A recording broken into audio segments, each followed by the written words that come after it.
Number 8, let's do some math.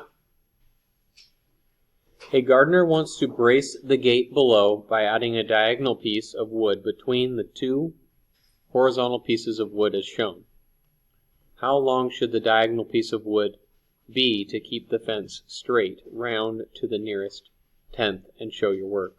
So this is that diagonal piece that they're looking for. To keep it straight up and down, I want to keep it at 90 degrees. So this is actually a 6. If you can't see it, that's actually 6 feet. So let's go do the Pythagorean theorem and find out that diagonal that he needs there. So it'd be 4 squared plus 6 squared equals c squared.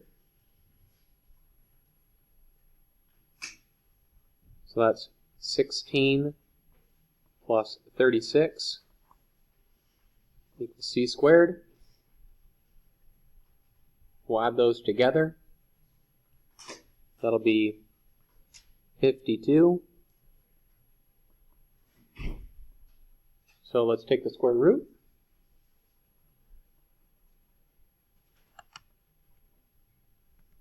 Square root of 52, 7.2. So that piece needs to be 7.2 feet about. And that should keep that fence nice and straight. Over and out.